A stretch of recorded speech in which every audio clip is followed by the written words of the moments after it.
What's going on, my friends? I do hope that you're well.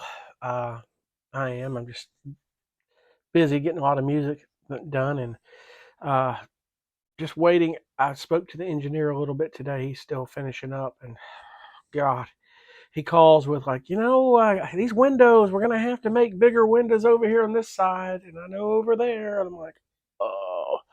So he said by code, and I get it. And I was wondering that at first, shouldn't the windows be about a 3 by 6 feet? And they have to be. Kind of like your regular windows in your house. They have to be a certain size. Because if God forbid you got to escape out of the house, you need a window big enough to get through it. Now, a 24 by 36, I could get out that window if I had to, but it's probably how it opens in the initial opening that they worry about. And I get that. I'm not objecting to that. I'm just a little nervous because he's like, I thought he said 2 by 8 on the floor joist. He said, no, I'm looking at a lot of this and doing my calculations. This is how an engineer does this by weight and balance because this is a house. This isn't, a shed that you put on the ground, even though a company that builds sheds is doing this. They're going to have to build it like a house. Um, 2 by 12 floor joists. We're talking about 12-inch floor joists. So he said this should be fine. They'll be able to carry that. It's okay. It's not that much more, 4 inches more than a 2 by 8, but they've got to do this, and this is what code goes by. He said, you need stability on that floor base. This is going to be a home. This is not going to be something that's a shed that's on blocks low to the ground. So, yeah, and I understand that. I totally do. I'm just a little nervous that, the company I'm with is not going to go with this because there's a reason why I'm using this company. It's going to make things easier for me on this deal. Also, the cost would be a bit less. And, I know lumber is where it's at, but these guys, the way they build them, I know it's going to cost a little bit more, and I'm okay with that. It's just the whole building it there and bringing it in and doing it in this uh, progression. So he said this evening, today, he's going to shoot over the first part of the plans and I can review them and see if there's something I do or don't like. I asked him about electrical because we never talked about that. He's like, no, I'm going to put your electrical layout, on that deal. And we're going, we'll figure that out. And he said, you can talk to the electrician about other things added to that, light placement or whatever. Do whatever you want after that. I'm just doing a placement, just an idea for the plans. Uh,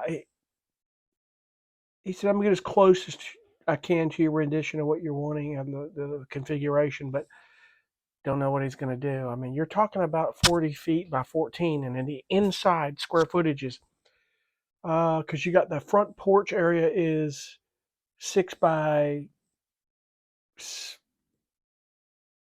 14. I'm sorry, and then you get the width of the wall and the 2 by 4, and you come in. You've got the inside square footage of 33.3 inches. 33 feet and 3 inches long and 13 feet by 3 inches wide. So that's your inside. That's your inside square footage. So and then you take that back right corner bathroom and come up 5 feet. I don't know if he's going to go 6. He kind of pushed back like, I don't know about 5. I'm like, should be fine. Because I'm only using a 38-inch corner shower, the toilet, a single vanity, my washer dryer, and then having a corner for the breaker box and my tankless hot water heater and such. So those are the little things I'm gonna have to get placement wise with a plumber and the electrician because the guy who does my plumbing rough, I guess I'm gonna have him put that corner shower in with us unless Clancy's gonna help me on that at some point if he can. I don't know. Uh, we're just going to have to step by step see how this is going to go. Thing is just getting to a point where the builder and everybody's on with the plans and we get that and get the house here.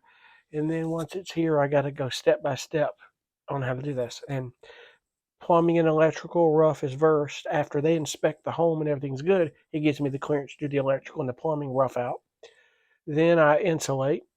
I have to call somebody. It's another thing who will spray insulate the underside of the house. It's got to be done with spray insulation on the very bottom. Uh, it's I don't know. It's probably another $1,000 I have to make them just spray insulate the bottom of that house.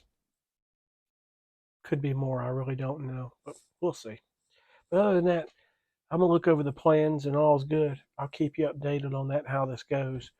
Next process is going to be send it to Legacy up in Anderson, South Carolina, and see what they say.